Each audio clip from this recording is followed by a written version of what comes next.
இன்னொரு வசனத்தை வாசிங்க. ஆமோஸ் தீர்க்க தரிசன புஸ்தகம் 4ஆம் அதிகாரம் 12வது வார்த்தை. ஆகையால் இஸ்ரவேலே, இந்த பிரகாரமாக உனக்கு செய்வேன். இஸ்ரவேலே, நான் இப்படி உனக்கு செய்யப் போகிறபடியினால் உன் தேவனை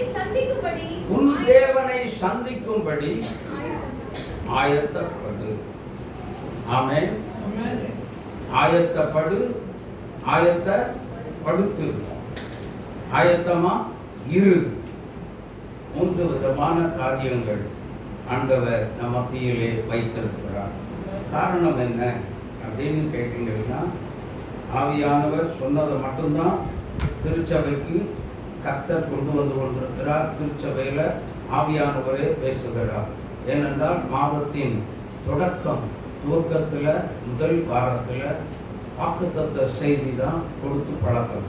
ஆனால் ஆண்டவர் சொன்னார், அதுக்கெல்லாம் நான் கூட ஊழியத்தில் வைத்திருக்கிறேன், அந்த மகள் மூலமாக நான் கொண்டு வருவேன், நீ இதை கொண்டு வந்து பேசு அப்படின்னார். அல்லேலூயா. அப்போ ஆண்டவர் என்ன பண்ணிட்டு இருக்கிறாரு? சபையை இதெல்லாம் எதுக்கு ரெடி பண்ணிட்டு இருக்கிறார்? திருச்சபையில் உள்ள அத்தனை பிள்ளைகளும் விசுவாச மக்களும் சத்தியத்தை கேட்டு அதன்படி நடந்து என்ன செய்யணும்? கடைசிய காலம் துணிக்கும் பொழுது என்ன செய்யணும்? ஒரே ஒரு நொடியில சத்தமா சொல்லிருங்க. என்ன பண்ணணும்? சத்தமா சொல்லுங்கம்மா. அதேதான், மறுரூபமாக்கப்பட ஆயத்தப்பட வேண்டும். ஆமென், ஆமென். எல்லாருமே ரெடியா இருக்கணும். பொய்களை களைந்து, மாயையானதை களைந்து, எதெல்லாம் விடணுமோ அதெல்லாம் விட்டாத்தான், எதெல்லாம் வெட்டப்பட வேண்டுமோ அதெல்லாம் வெட்டப்பட்டாத்தான் நான் சட்டையா இந்த துணியை போட முடியும். அதுதானா? வெட்டாம சட்டை போட முடியவே முடியாது. அதனால எதெல்லாம் நாம் களைய வேண்டுமோ, நம்மை விட்டு, நம்முடைய ஆவிக்குரிய வாழ்க்கையை விட்டு எதெல்லாம் தூக்கி தூர போட வேண்டுமோ அதெல்லாம் தூக்கி தூர போட்டாதான் கர்த்தருடைய வருகைக்கு ஒரு தேவனுடைய பிள்ளை ஆயத்தமாக இருக்க முடியும். ஆமென். இல்லாவிட்டால் இல்லை. ஆகவே எப்படி ஆயத்தப்பட முடியும்? ஜெபத்துல நம்ம ஃபர்ஸ்ட் கடந்த வாரத்தில் தியானம் பண்ணதெல்லாம் ஜெபத்துல நீ என்ன செய்யணும்? ஜெபத்தின் வாயிலாக ஆயத்தப்பட வேண்டும். என்னென்ன ஜெபம் எல்லாம்?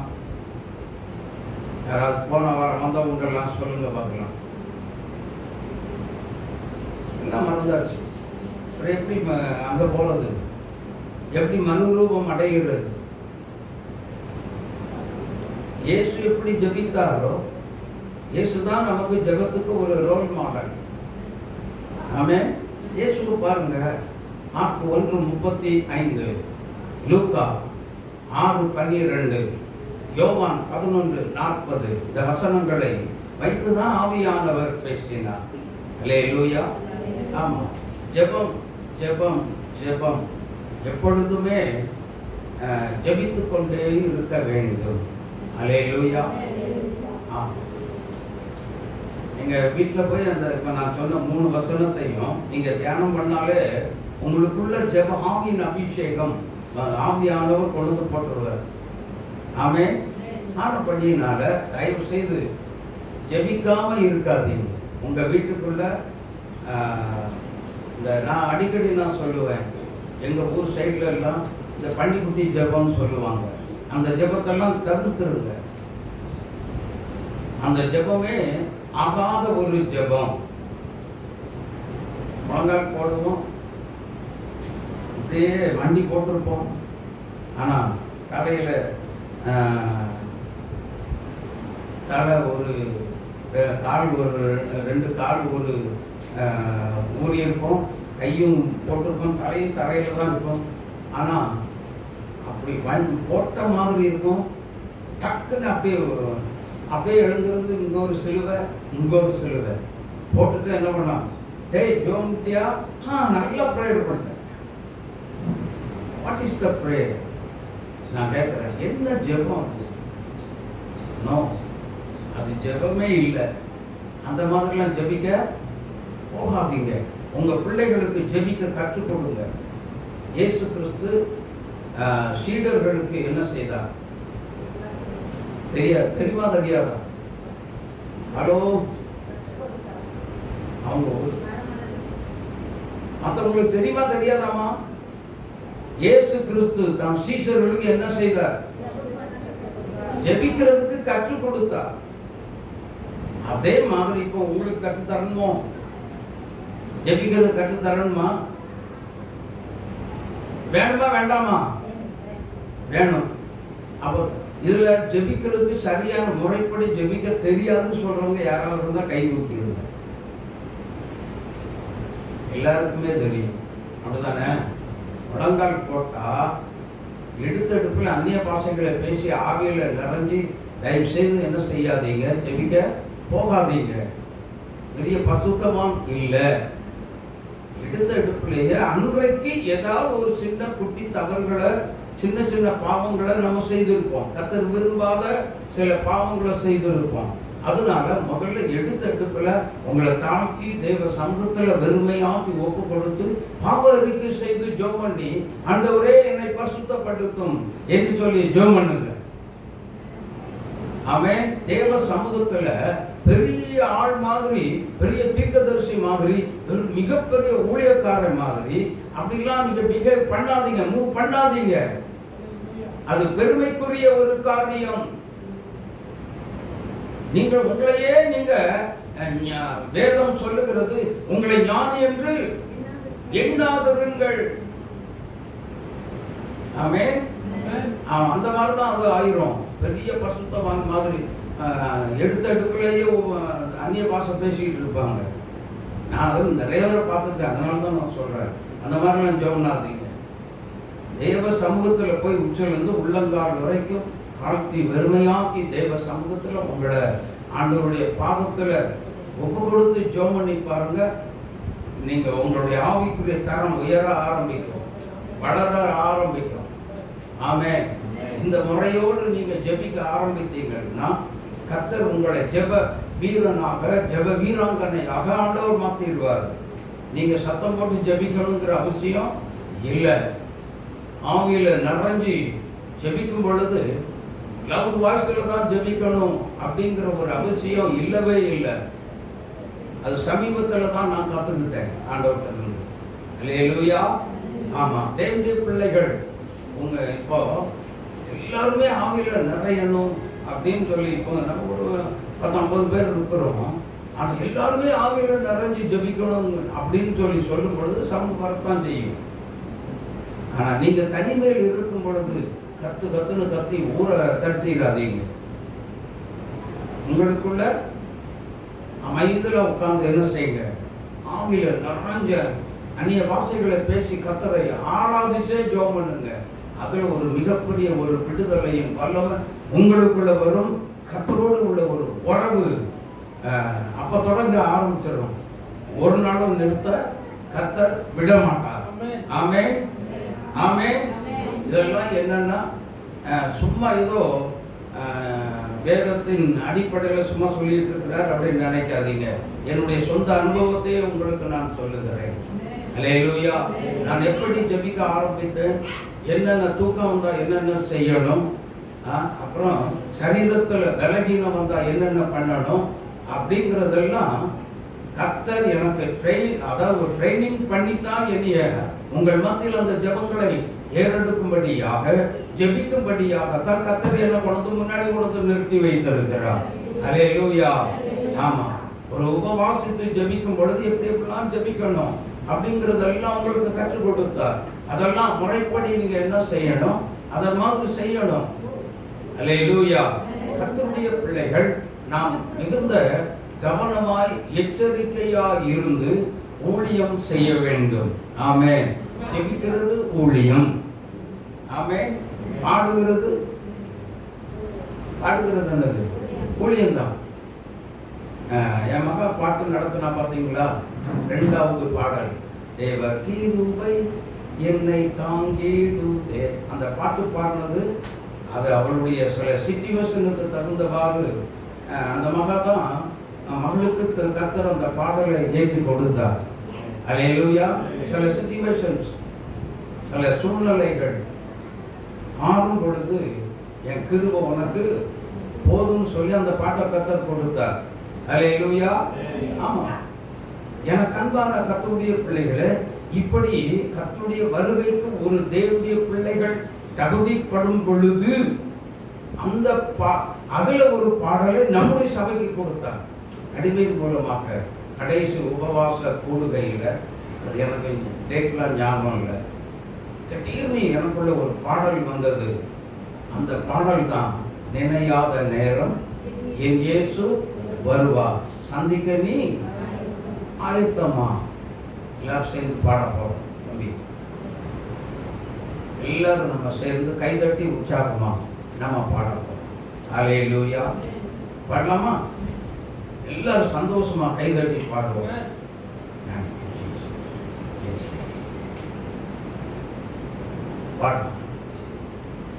நினையாத நேரம் என் இயேசு வருவார், சந்திக்க ஆயத்தமா.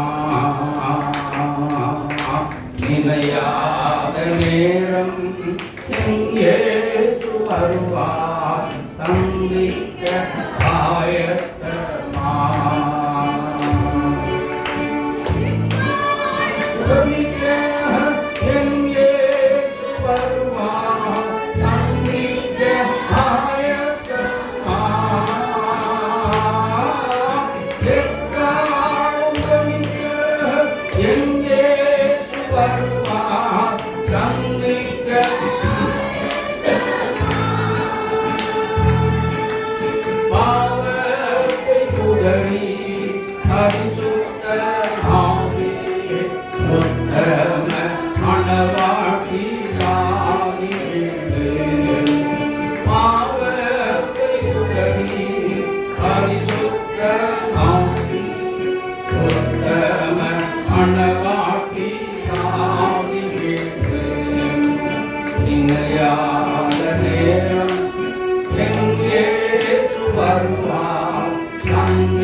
நாம் கர்த்தருடைய வசனத்தை நேராய் நாம் தியானம் செய்ய போவோம்.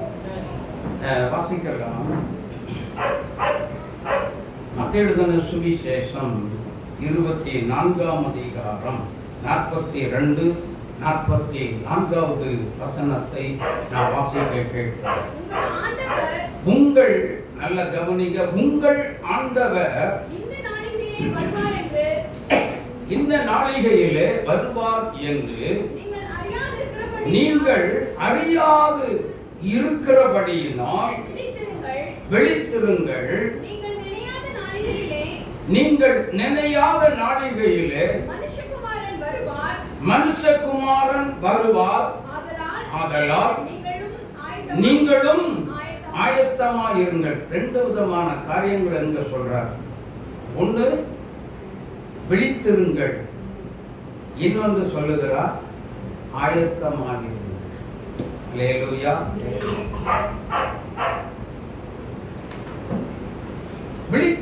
விழித்திருங்கள் என்று சொல்லுகிறாரு. ஏன் விழித்திருக்கணும்? ஏன் விழித்திருக்க வேண்டும்?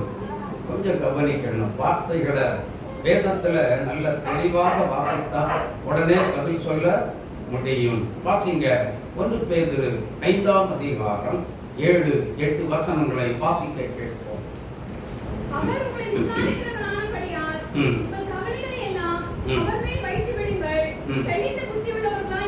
தெளிந்த புத்தி உள்ளவர்களாய் இருங்கள். விழித்திருங்கள்.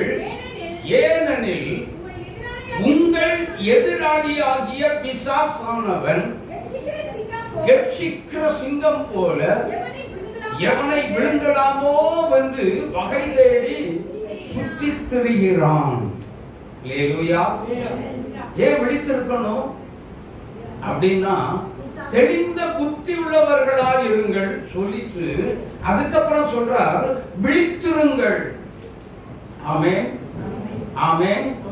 மத்தேயு சுவிசேஷத்தில் 26ஆம் அதிகாரத்தில்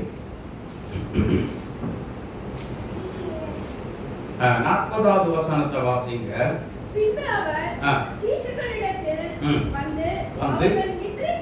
அவர்கள் நித்திரை பண்ணுகிறதை கண்டு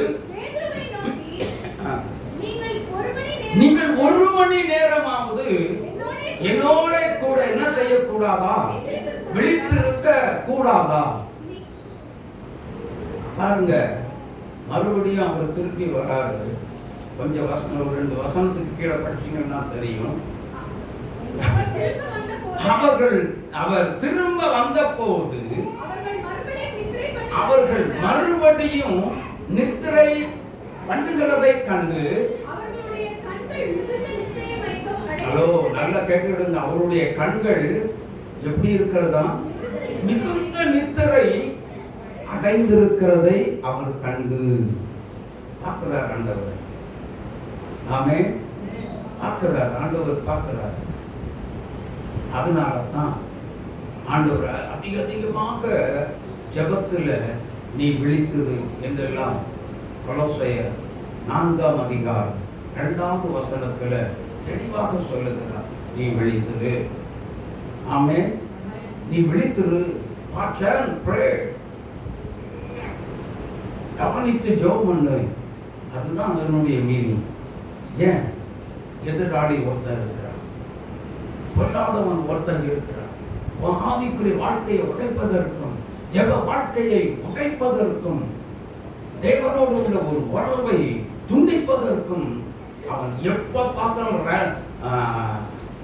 அவன் வர்றது எப்படி வரான்? ரோலிங் லைன் மாதிரியே வந்துகிட்டு இருக்கிறான்.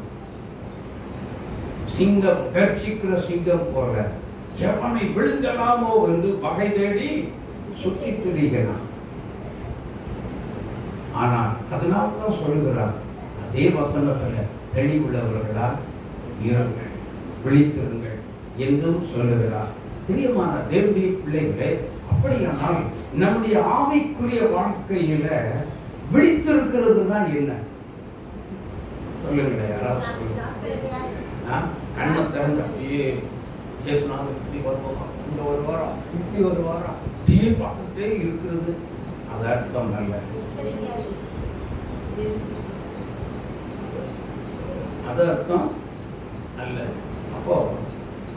அப்போ என்ன விழித்திருங்க அப்படின்னு சொல்லி உன்னத பாட்டுல சூழலுக்கு சொல்லுகிறாங்க. என் நேசரோ கதவை வந்து தட்டுகிறார். ஆனா அவருடைய சத்தத்தை கேட்டு எனக்கு கதவு திறக்க என்ன இல்லை, மனசு இல்லை. ஆனா அவருடைய நேசத்தால் என்னுடைய உள்ளம் பொங்கினது. ஆனால் நான் நித்திரை பண்ணினேன், என் இருதயமோ விழித்திருந்தது. என் இருதயத்துல, அதாவது ஆவிக்குரிய ஒரு உன்னதமான ஒரு அனுபவத்துக்குள்ள, ஆவிக்குரிய ஒரு ஜீவியத்துல நாம் அனைவரும் என்ன செய்யணும்? அதுதான் விழித்திருக்குதல். ஆவி விழித்திருக்கணும். ஆவி எப்படி இருக்கணும்? விழித்திருக்கணும். சும்மா கண்ணை வெட்டுன்னு முடிச்சுட்டு நான் ஆன்லைன் போயிட்டு வெட்டுன்னு முடிச்சுட்டு வந்துட்டேன், அவருடைய வருகையை நான் எதிர்பார்த்து வந்துட்டேன். That is wrong. அதல்ல. முறைப்படி நாம் என்ன செய்ய வேண்டும்? ஜெபத்தில் விழித்திருக்க வேண்டும். ஆமென். ஜெபம் நல்லா புரிந்து கொள்ளுங்க. ஜெபம் நம்முடைய உயிர் நாடியாக இருக்க வேண்டும். உயிர் மூச்சாக இருக்கிறது ஜெபமும் வேத வாசிப்பும்.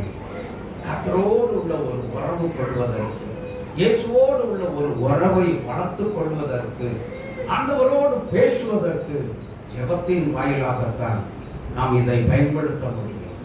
ஆகவே ஜெபம் ஜெபம் ஜெபம் என்று ஜெபத்தில் காத்திருங்க, விழித்திருங்க. கர்த்தரோடு ஒவ்வொரு நாளும் என்ன செய்ய முடியும்? நம்மோடு அவர் பேசுவார். நாம் என்ன செய்ய முடியும்? அவரோடு பேச முடியுமா? முடியுமா? முடியாதா? முடியும்.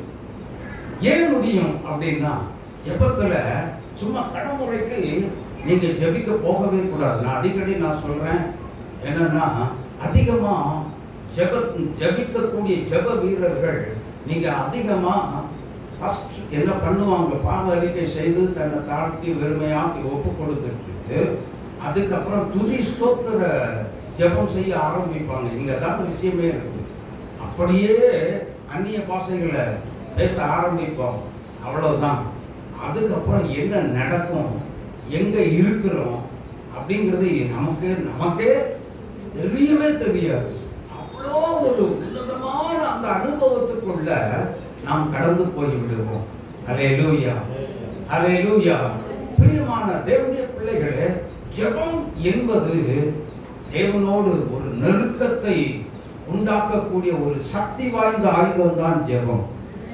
இதனால்தான் பிசாசு என்ன பண்றான்? இந்த ஜெபத்தை உடைக்கிறதற்கு, ஜெபத்தை முறியடிப்பதற்காக ஒரு ஜெப வீரனை குறி வச்சு அவன் அட்டாக் பண்றான்.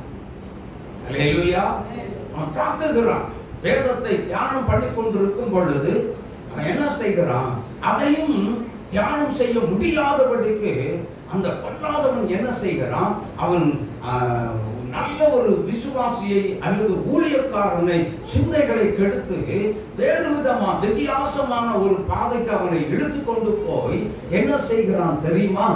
மாற்றி தன்னுடைய பாதையிலே மாற்றி அமைத்து சத்தியத்துக்கு எதிரான ஒரு பாதைக்குள்ளே கொண்டு போய் விடுகிறான்.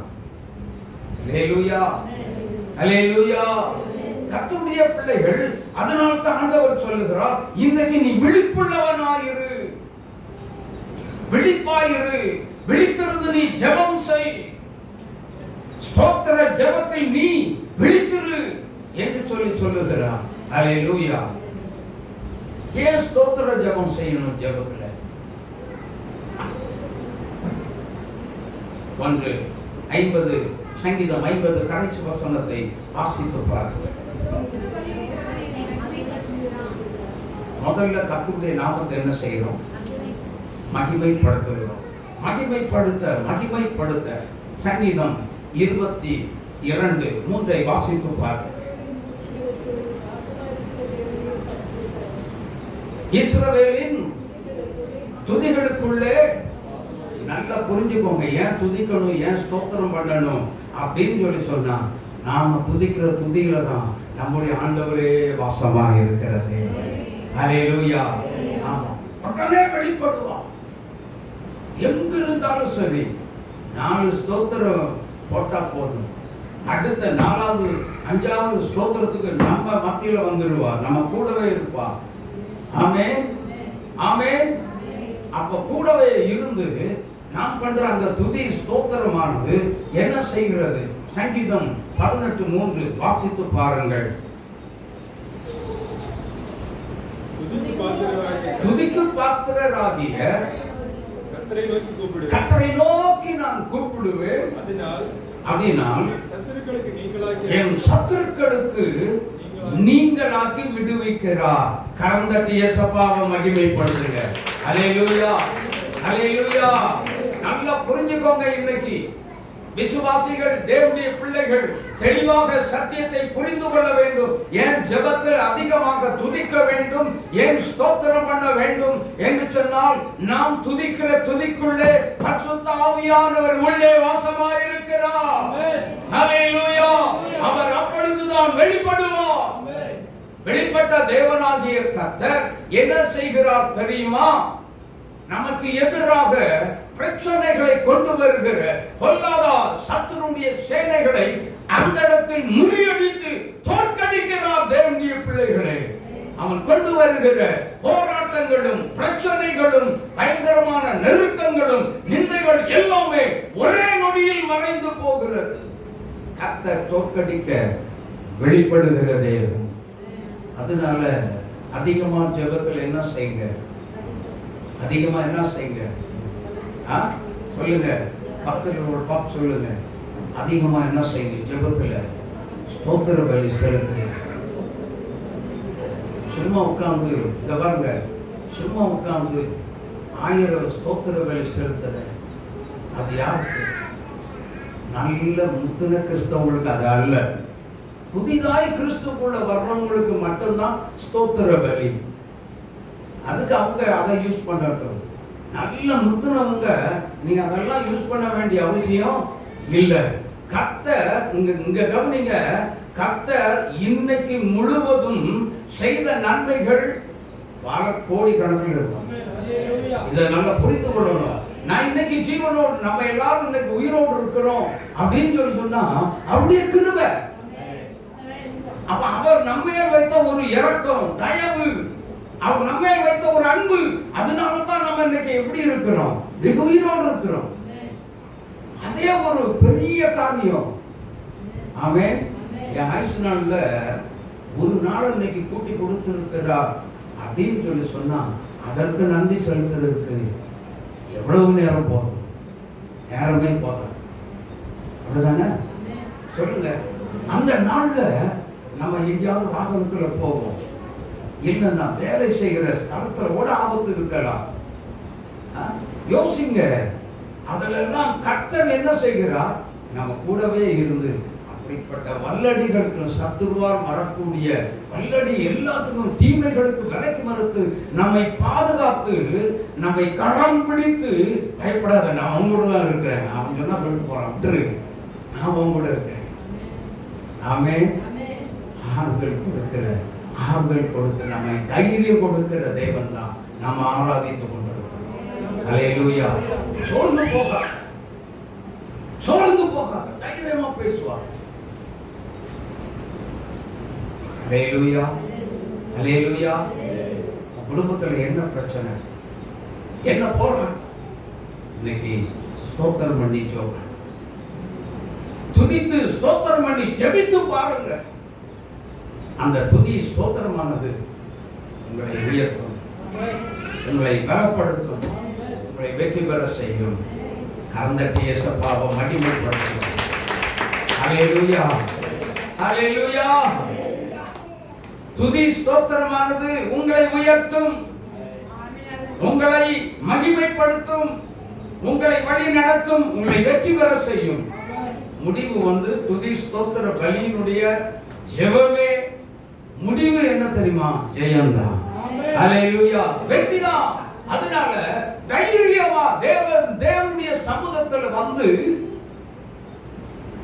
நல்லா என்ன செய்யுங்க, துதிச்சு ஜெபத்தில் அடிக்கடி அதிகமா பயன்படுத்தக்கூடிய ஒரு ஜெபம் என்னன்னா துதி ஸ்தோத்திர ஜெபம். ஆமென். ஆவியில ஆண்டவரோடு நெருங்க வைக்கிறதே அந்த துதி ஸ்தோத்திர ஒரு ஜெபம் தான். அந்நிய பாஷைகளை பேச வைத்து, ரகசியங்களை பேச வைத்து, சாத்தானுடைய சதி திட்டங்களை உடைக்கிற ஒரு உன்னதமான சக்தி என்னன்னா துதி ஸ்தோத்திர ஜெபம். அல்லேலூயா, அல்லேலூயா. அதுக்கு ஒரு எக்ஸாம்பிள் சொல்றேன். ஒன்றும் இல்லை, பாருங்க, தம்பி ஜாஸ்வா வந்தாங்க. வந்த உடனே பேசுறேன். அப்போ பெரிய விஐபி வந்திருக்கிறார், திடீர்னு வராருன்னு வைக்கல. நான் அவரை கண்டுக்கிடாம இந்த ஜாஸ்வாட்டே நான் பேசிக்கிட்டு இருந்தேன்னா அவர் என்ன செய்வார்? கொஞ்ச நேரம் பார்ப்பார், அதுக்கப்புறம் என்ன செய்வார்? நமக்கு மரியாதை இங்கே இல்லை, நான் போறேன் அப்படின்னு சொல்லி என்ன பண்ணுவார்? போயிட்டே இருப்பார். அதே மாதிரி தான் துதியும் ஸ்தோத்திர பலி ஏறெடுக்கிறவர் கர்த்தரை மகிமைப்படுத்த, அப்படி நாமத்தை மகிமைப்படுத்த சாத்தானுக்கு பெருத்த அவமானம் உண்டாகும். அது ஒரே ஓட்டமும் உங்களை விட்டுட்டு என்ன செய்வான்? அவன் கொண்டு வந்த எல்லா விதமான பிரச்சனைக்குரிய சகல விதமான போராட்டங்கள் எல்லாத்தையுமே சேர்த்தே கொண்டுட்டு போயிடும். ஒன்னும் வைக்கவே கர்த்தர் விட மாட்டார். என்னடா இதையும் போட்டு போறா, தூக்கு, ஓடு, திரும்பி பார்க்காம ஓடு. ஆமே. துதி எடுத்து ஆசாத்தான் ஓடுவா, முறுமுறுத்தா திரும்பி வருவா, ஓடுவா, முறுமுறுத்தா திரும்பி வருவா.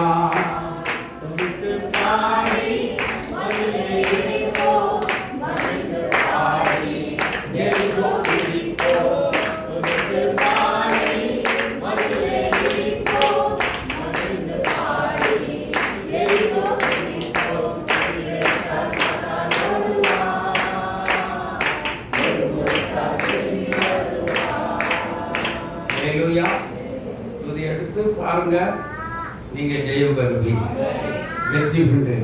அதுல தோல்வி ஒரு நாடு இல்லை. அல்லேலூயா, அல்லேலூயா.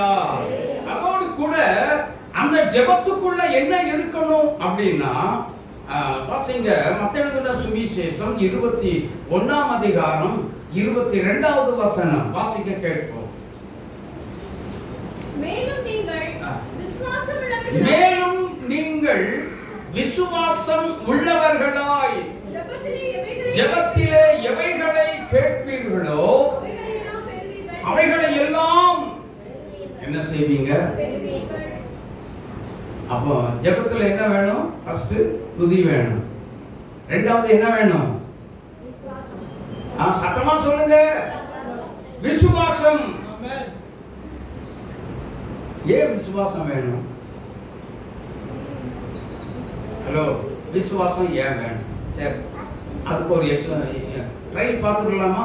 யாராவது ஒருத்தர் பலகீனத்தோடு வந்திருந்தா முன்னாடி வாங்க, ட்ரையல் பண்ணி பார்த்துக்கலாம். எல்லா வியாதியோடு இருக்கிறேன் அப்படின்னு சொல்லி சொன்னால் ட்ரையல் பண்ணி பார்த்துடலாம்.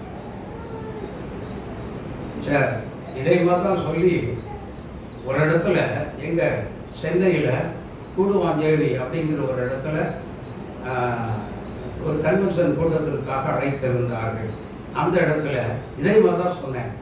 முன்னாடி யாருனாலும் பலகீனத்தோடு சுகவீனத்தோடு வந்திருக்கேன், முன்னாடி வாங்க ட்ரையல் பார்த்துடலாம் அப்படின்னு சொல்லி என்ன பண்ணோம். அந்த அம்மாவுக்கு கேன்சர். எனக்கு தெரியல, எந்த இடத்துல உங்களுக்கு வியாதி பலகீனம் இருக்குதோ அந்த இடத்துல கை வைங்க அப்படின்னு சொல்லி கை வைக்க சொல்லி, இந்த இடத்துல இருக்க பலகீனமே என்னை விட்டு இயேசுவின் நாமத்தில் வெளியே அப்படின்னு சொல்லி கொடுத்து பாருங்க, என் பலகீனம் என்னை விட்டு இயேசுவின் நாமத்தில் ஓடி போயிட்டு சொல்லுங்க. 3 நேரம் சொல்லுங்க. சொல்ல வச்சு, இயேசுவின் தழும்புகளால் நான் சுகமானேன், இயேசுவின் தழும்புகளால் நான் சுகமானேன். சொல்லுங்க சொல்லி இப்ப எனக்குள்ள பலகீனம் இல்லைன்னு சொல்லுங்க.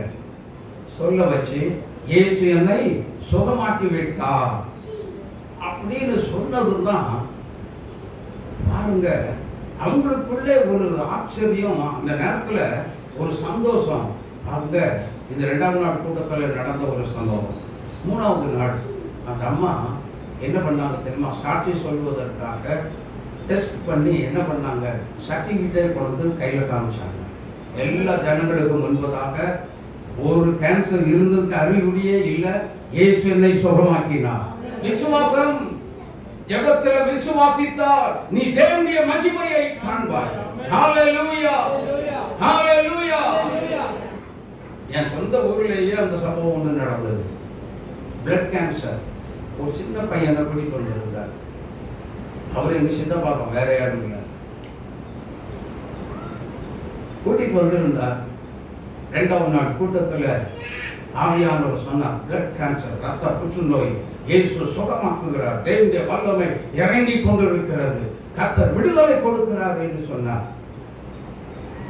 அப்போ அவர் அந்த தம்பியை மேடைக்கு கூப்பிட்டு வந்திருந்தாங்க.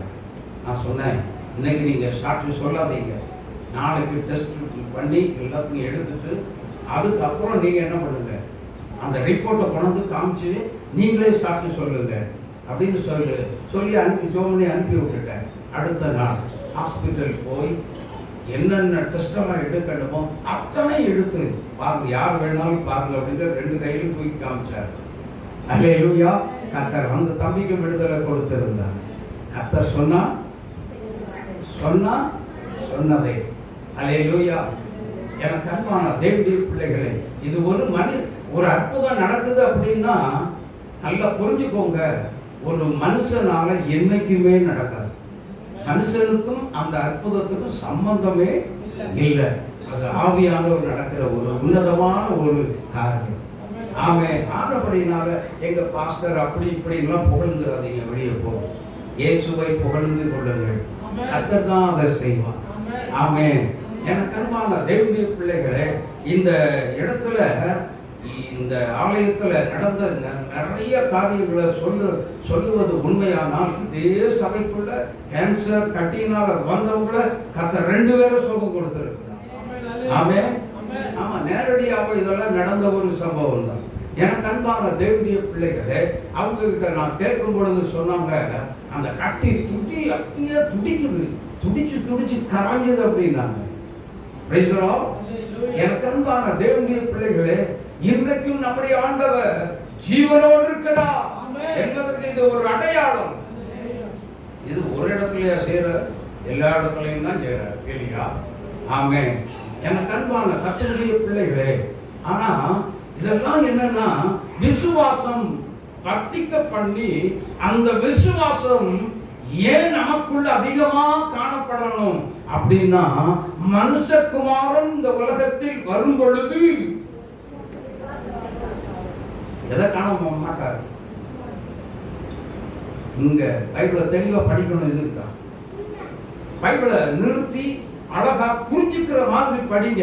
இந்த மாதிரி வசனம் எல்லாம் உள்ள வந்து மாட்டிக்கிடும், எடுத்து விடலாம். ஆமென், ஆமென். விசுவாசம் இருந்தாதான் பரிசுத்தமும் இருக்கணும், அதே நேரத்துல உள்ள விசுவாசமும் இருக்க வேண்டும். அப்படி இருந்தால் ஒரே கடைசி காலம் துணிக்கும் பொழுது ஒரே நொடியில நாம் மறுரூபம் அடைவோம். கரந்தட்டி இயேசுவை மகிமைப்படுத்துங்க. ஹalleluya. விசுவாசி விசுவாசின்னு சொல்லி அவிசுவாசியாய் மாறிவிடக் கூடாது. விசுவாசத்தில் உறுதியாய் இருக்க வேண்டும். யாரை போல? ஆபிரகாமை போல. ஆமென். ரோமர் 4ஆம் அதிகாரத்தில் 14, 17, 18, 19 வசனங்களை வாசித்து பாருங்கள். அநேக ஜாதிகளுக்கு தகப்பனாவதை ஏற்படுத்தினேன் என்று எழுதியிருக்கிறபடி அவன் தான் விசுவாசித்தவருமாய் மரித்தோரை உயிர்ப்பித்து இல்லாதவைகளை இருக்கிறவைகளை போல் அழைக்கிறவருமாய் இருக்கிற தேவனுக்கு முன்பாக நம்ம எல்லாருக்கும் தகப்பனானான். உன் சந்ததி இவ்வளவாய் இருக்கும் என்று சொல்லப்பட்டபடியே தான் அநேக ஜாதிகளுக்கு தகப்பனாவதை நம்புவதற்கு ஏதுமில்லாதிருந்தும் அதை நம்பிக்கையோடு விசுவாசித்தான். அவன் விசுவாசத்திலே பலவீனமாய் இருந்தது இல்லை. அவன் ஏறக்குறைய 100 வயதுள்ளவனாய் இருக்கும் பொழுது தன் சரீரம் செத்து போனதையும் சாராளுடைய கர்ப்பம் செத்து போனதையும் எண்ணாதிருந்தான். தேவனுடைய வாக்குத்தத்தத்தை குறித்து அவன் அவிசுவாசமாய் சந்தேகப்படாமல் தேவன் வாக்குத்தத்தத்தை நிறைவேற்ற வல்லவராய் இருக்கிறார் என்று முழு நிச்சயமாய் நம்பி தேவனை மகிமைப்படுத்தி விசுவாசத்தில் வல்லவனானான். Praise the Lord. Praise the Lord. Hallelujah. சத்தமா சொல்லுங்க. Hallelujah. Hallelujah. தேவனுடைய பிள்ளைகள் கர்த்தருடைய வருகைக்கு ஆயத்தமாய் இருக்க வேண்டுமே. ஆனால் நீ பரிசுத்தமும் தேவை, அதே நேரத்தில் நமக்குள்ள விசுவாசம் தேவை. அது சாதாரண விசுவாசம் வேண்டாம், உறுதியான ஒரு விசுவாசம். ஆமென். ஆங்கிலத்தில் ஒரு பழமொழி உண்டு, faith bring victory. விசுவாசம் என்ன கொண்டு வரும்? ஜெயத்தை கொண்டு வரும். ஹல்லேலூயா, ஹல்லேலூயா. கொண்டு வருமா? அதுக்கு தான் நான் உங்களை முன்னாடியே கூப்பிட்டேன். யாரோ ஒருத்தர் விலகினமா இருந்தால் நீங்க முன்னாடி வாங்க, ட்ரையல் பார்த்துடலாம் அப்படின்னு. Praise the Lord. எனக்கு அன்பான கர்த்தருடைய பிள்ளைகளே, ஏன் இந்த காரியங்களை நமக்கு அதாவது நல்லா புரிஞ்சுக்கோங்க. இதெல்லாம் எப்படி கத்துக்கிறோம் அப்படின்னு சொல்லி சொன்னா, ஊழியக்காரங்க எப்படி கற்றுக்கொள்ளுகிறோம் அப்படின்னு சொல்லி சொன்னா, கர்த்தருடைய பாதத்தில் எந்த அளவுக்கு காத்திருந்து ஆண்டவரோடு நெருக்கமாக இருக்கிறோமோ அதுதான் முக்கியம். நெருக்கம் தான் முக்கியம். நல்லா புரிஞ்சுக்கோங்க. நான் 10 மணி நேரம் ஜோம் பண்ணேன், 24 hours ஜோம் பண்ணேன், ரெக்கார்ட் பிரேக் பண்றதுக்காக அல்ல, கர்த்தரோடு உறவாடுவதற்கு, ஆண்டவரோடு ஒரு நெருங்கிய ஐக்கியத்தை உண்டாக்கி அவரோடு வாழுவதற்கு தான், இயேசுவோடு பேசுவதற்கு தான். நானும் இயேசுவும் நாமும் கர்த்தரும் ஒன்றாக இருப்பதற்கு. அல்லேலூயா. அதுக்கு தாங்க ஜெபம் பண்ணணும், அதுக்கு தான் விசுவாசிக்கணும், அதுக்கு தான் தேவ சமூகத்தில் காத்திருக்கணும். அப்பதான் கடைசி காலம் துணிக்கும். அப்பொழுது சொல்லுங்க, ஒரே நொடியில உயிரோடு இருக்கிறேன் நான் மறுரூபம். அல்லேலூயா, அல்லேலூயா. எனக்கு அன்பான கர்த்தருடைய பிள்ளைகளே, இன்னொரு வசனத்தை வாசிங்க. மக்கள் தின சுவிசேஷம் 13ஆம் அதிகாரம் 33 முதல் 37 உள்ள வசனங்களை வாசிக்கிறேன்.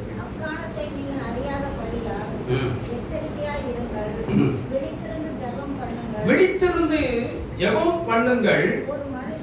தன் வீட்டை விட்டு புறதேசத்துக்கு பிரயாணம் போக எத்தனைக்கும் போது ம். தன் ஊழியக்காரருக்கு அதிகாரம் கொடுத்து ம். அவனவனுக்கு தன் தன் வேலையையும் நியமித்து ம். விழித்திருக்கும்படிக்கு காவல் காத்திருந்து ஹலோ, அவர் என்ன செய்யும்படி நல்ல தெளிவா அடிக்கடி அதுல அவங்க வாசிக்க அந்த அந்த பகுதிகளுக்குள்ள என்ன அதிகமா வருதுன்னா விழித்திருக்கணும், அதிகாரத்தோட அதிகாரம் பெற்றவனாக இருக்கணும்.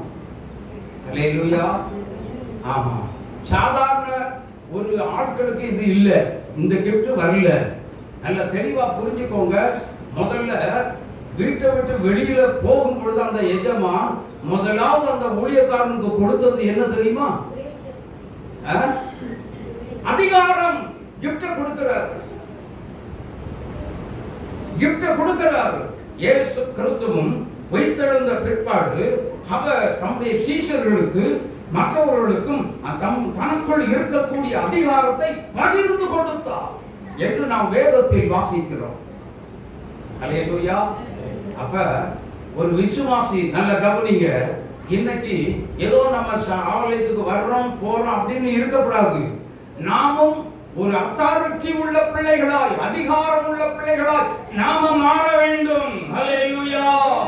அப்பதான் பரலோகத்துக்கு கடைசிய காலம் தொனிக்கும் பொழுது மறுரூபம் அடைவதற்கு நமக்குள்ள ஒரு அதிகாரம், தேவனால் கர்த்தரால் கொடுக்கப்பட்ட அதிகாரம் நமக்குள்ள தேவை. விசுவாசம் தேவை, ஜெபிக்கும் வல்லமை தேவை. ஆமென். அதிகாரம் தேவை, வல்லமை தேவை. இத்தனை வேணுமே. யாரெல்லாம் அதிகாரத்தை கேட்டு வாங்கியிருக்கீங்க? சிஸ்டர் சொல்லிட்டாங்க. வேற யார் வாங்கியிருக்கீங்க? என்ன யாரு சாட்சி சொல்லுவீங்களா? முத்திபாளையத்து மக்கள் என்ன சொல்லுவீங்க? இந்த மாதிரி பிசாசு ஆடிச்சு, நாங்க போனோம் இயேசுவின் நாமத்தில், இயேசுவின் நாமத்தில் நீ போ, உனக்கு அதிகாரம் இல்லை, எங்களுக்கு அதிகாரம் சொல்லுவாங்க. சொல்லுவீங்களா? எத்தனை ஆவியை துரத்தி இருக்காங்க. நமக்கு தாங்க அதிகாரம், நமக்கு அதிகாரம். சொல்லுங்க, எனக்கு அதிகாரம் இருக்கிறது. இயேசு எனக்கு அதிகாரம் தந்திருக்கிறார். இயேசு எனக்கு அதிகாரம் தந்திருக்கிறார். அவருடைய பிள்ளை என்பதற்கு ஒரு அதிகாரம் நமக்கு கொடுத்திருக்கிறார். ஓ, ஹல்லேலூயா, ஹல்லேலூயா. நான் அவருடைய பிள்ளை, தேவனுடைய பிள்ளைகள் ஆகும்படி அவர்களுக்கு அதிகாரம் கொடுத்தார் என்று வேதத்தில் வாசிக்கிறோம். எனக்கு அன்பான தேவனுடைய பிள்ளைகளே, அப்போ அந்த அதிகாரம் எல்லாம் விசுவாசிகள் அதிகாரம் செலுத்த முடியும். ஆமென். என்கிட்ட வராத, என்ன என்கிட்ட வராத. நான் யாரு? என் அப்பா எனக்குள்ள இருக்கிறார். உன்னை தோற்கடிச்சிருவாரு. எனக்கு அந்த அதிகாரம் இருக்கிற. ஓடி போய் திரும்பி பார்க்காம ஓடு. அல்லேலூயா. சத்துருவை தோற்கடிக்கிற ஒரு சேனையாய் நானும் நீங்களும் இடப்படும். ஆமென். அப்படிப்பட்டவங்களுக்கு தான் கடைசி காலம் தணிக்கும் பொழுது டிரான்ஸ்ஃபார்மேஷன் ஆக முடியும். எத்தனை பேர் இதை விசுவாசிக்கிறீங்க? ஹல்லேலூயா, ஹல்லேலூயா. நமக்கு நேரம் கிடைக்கும் பொழுதெல்லாம் நாம் என்ன செய்ய வேண்டும்? நம்ம அப்பா கூட பேசணும். அவர் நம்மோடு என்ன செய்யணும்? உறவாட நடக்கும்போது பேசலாங்க. ஹலோ, நல்ல கவனிங்க.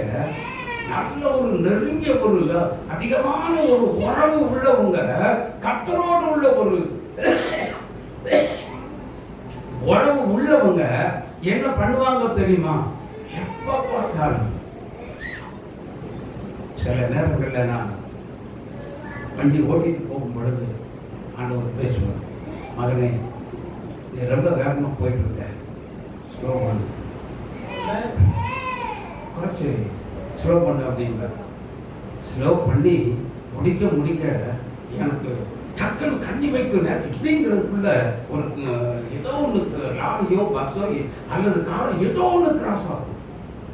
அப்ப நான் வந்த வேகத்தில் வந்திருந்தா அந்த இடத்துல தான் போய் வண்டி மாட்டிருக்கும். என்ன ஆயிருக்கு? எனக்கு விபத்தாயிருக்கு இல்லையா? சமயத்துக்கு ஏற்ற ஏசாயா 54 வாசித்து பாருங்கள். இங்கே வேதம் என்ன சொல்லுது? சமயத்துக்கு ஏற்ற வார்த்தைகளை சொல்ல. இன்னைக்கு உங்களை என்னை தான் கர்த்தர் வைத்திருக்கிறார். அல்லேலூயா.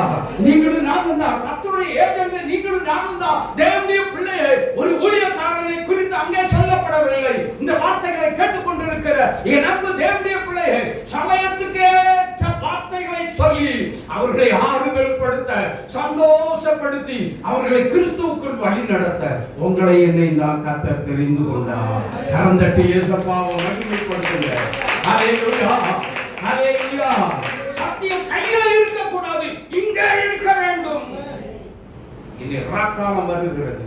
உள்ளத்தலை ஏற்றுங்க. ஹலோ ஹலோ, என்ன செய்யுங்க? உங்க பிள்ளைகளுக்கும் சத்தியத்தை படிக்க வைங்க, பைபிளை படிக்க வைங்க. இங்கிலீஷ் மீடியம் படிக்க வச்சாலும் பரவாயில்ல, எழுத்துக்கூட்டி உங்க பிள்ளைகள் படிக்கட்டும் வேதத்தை. சும்மா விட்டுறாதீங்க.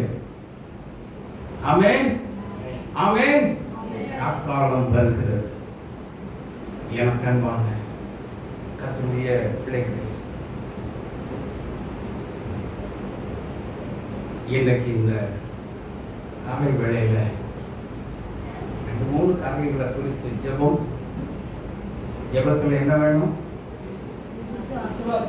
சத்தமா சொல்லுங்க. அடுத்தது என்ன வேணும்? அதிகாரம் வேணும். ஆமென். ஜெபத்துல நீங்க பயன்படுத்துகிற துதி ஸ்தோத்திரம். ஆனா ஜெபத்துல விசுவாசமும் வேணும், அதிகாரமும் வேணும். அப்படி இருந்தால் நமக்கு எதிராய் போராடுகிற, எதிரிட்டு வருகிற சத்துருவை நாம் மேற்கொள்ள முடியும். கர்த்தருடைய வருகைக்கு நம்மை தகுதிப்படுத்துவா, பரிசுத்தப்படுத்துவா. நாம் கர்த்தரோடு இருப்போம், அவர் நம்மோடு இருப்பார். அல்லேலூயா. எனக்கு நேரம் கிடைக்கும் போதெல்லாம் என் இயேசுவோடு நான் பேசுவேன். எனக்கு நேரம் கிடைக்கும் போதெல்லாம் என் இயேசுவோடு நான் பேசுவேன். நான் பேசுவேன், அவர் பேசுவார், இருவரும் சந்தோஷிப்போமே. நான் பேசுவேன், அவர் பேசுவார், இருவரும் சந்தோஷிப்போமே. எனக்கு நேரம் கிடைக்கும் போதெல்லாம் என் இயேசுவோடு நான் பேசுவேன். எனக்கு நேரம்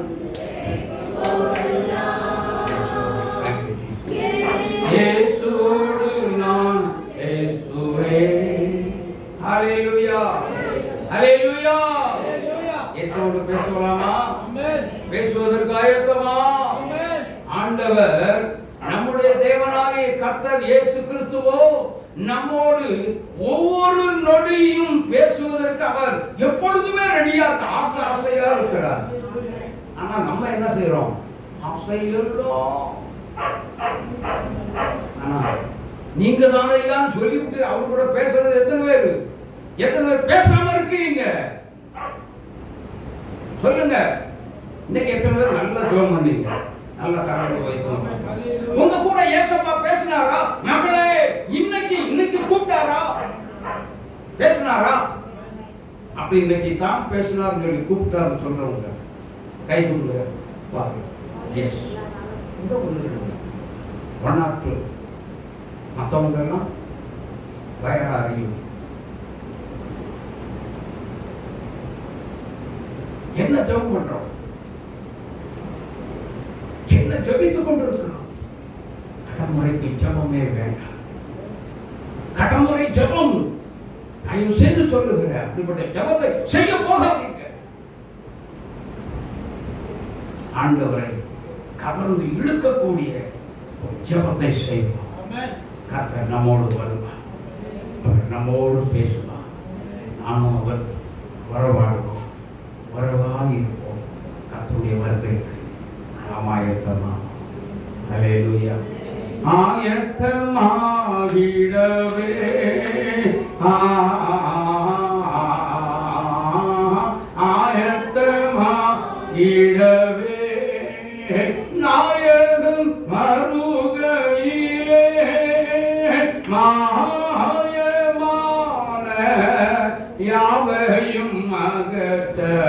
கிருபை சொரிந்திடுமே உமது கிருபை சொரிந்திடுமே கிருபையின் அரசே சபையின் சிரசே கிருபையின் அரசே சபையின் சிரசே கிருபை சொரிந்திடுமே உமது கிருபை சொரிந்திடுமே. யாவர் விழுந்திருப்போம்.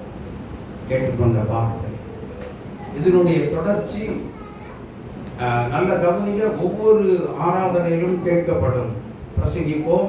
அதே நேரத்தில் கர்த்தருடைய வருகைக்கு நம்ம தகுதிப்படுகிற இந்த வெளிப்படுத்தல் வரைக்கும் கர்த்தர் நான் தருவேன் பேசுவேன் சொல்லியிருக்கிறாரு. நமக்கு வார்த்தைகளை தருவார். நம்ம என்ன செய்வோம்? கர்த்தரோடு இருப்போம். சரியா? நாம் பேசுவோம், ஜெபிக்கிறோம்.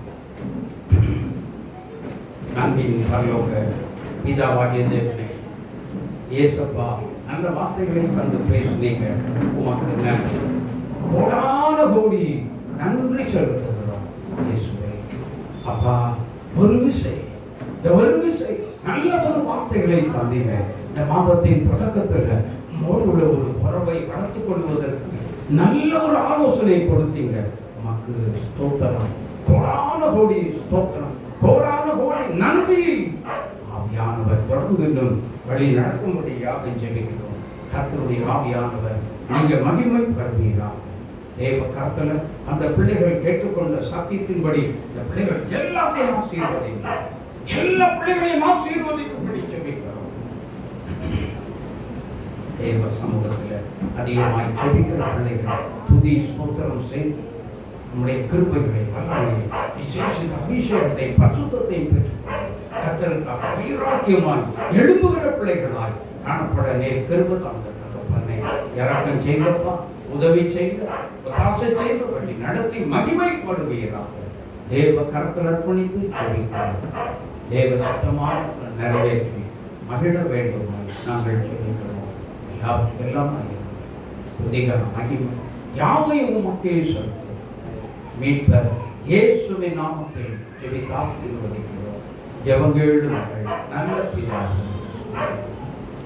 ஆமென்.